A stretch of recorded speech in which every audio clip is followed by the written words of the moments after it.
Hi everyone, today's recipe is for homemade muesli or cornflakes.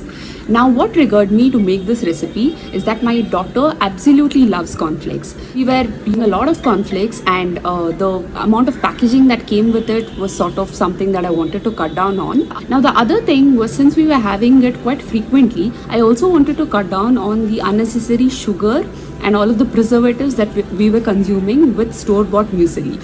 So this is where I started doing a little bit of research on how to make your own muesli at home, and you wouldn't believe how simple it is to make your own cornflakes or muesli at home.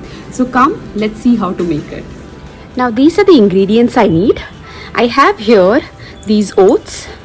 This is steel cut oats, but you can use even instant oats. I have a total of about 3 cups. I'm also using this wheat flakes just for some variety, but this is completely optional. Next we have some dry nuts and seeds here and some dry fruits.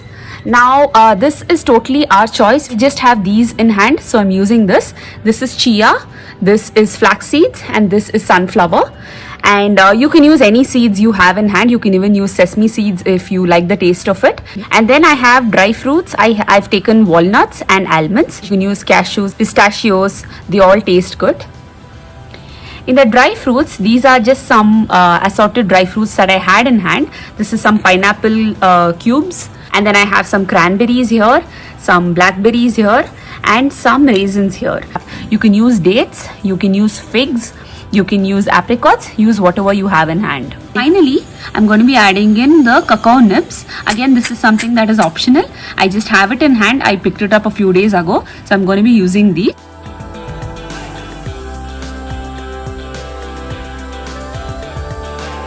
Now the sweetener I'm using here is raw cane sugar. So if you want to use a healthy sweetener, either you can use this kind of raw cane sugar or you can use jaggery. All of them work good. The final ingredient is some coconut oil. So I'm going to be using about 2 tablespoons of coconut oil. The dry fruits in total would be about 1.5 cup. So this is all of the ingredients that we are going to be using for the cornflakes.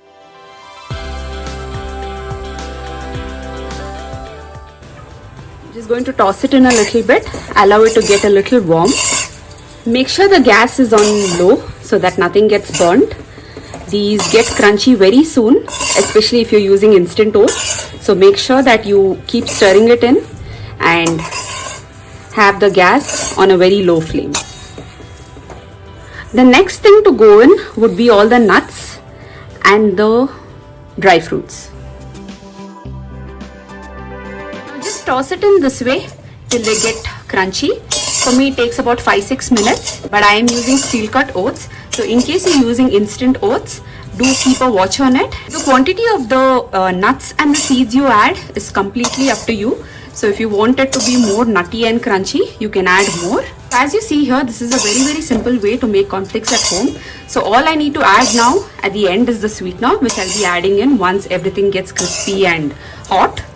These are ingredients we generally tend to have at home, especially oats and dry fruits and nuts. So all we need to do is just put everything together and give it a toss. I'm also going to be adding in the vanilla essence at this point. So I've also seen a lot of people add in some coconut flakes.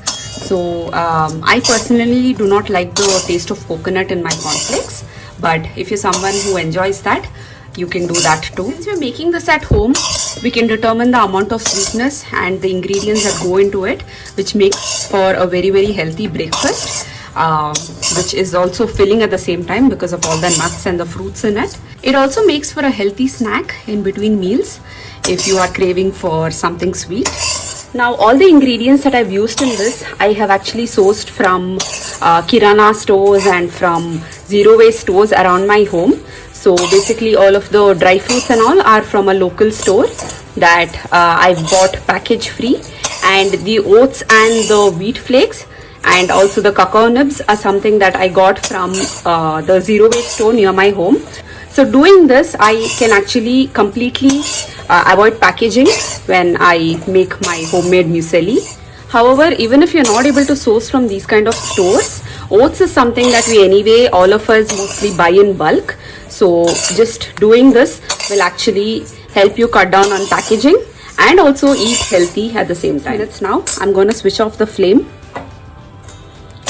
The flame has been switched off, and it is at this point that I add in the cacao nibs and the sweetener, and then I'll finally give it a toss. So in goes the cacao nibs and the sweetener. So I've added in about 4 tablespoons of sweetener. You can either just gonna stir it in and allow it all to come together. The cornflakes is warm enough for the sugar to melt and bind to this mixture. The cornflakes is ready now, and all you need to do is store it in an airtight jar after it cools completely, and it will keep for a good 2 to 3 months without any problem. Try this out and enjoy your wonderfully homemade cornflakes with zero packaging and zero chemicals.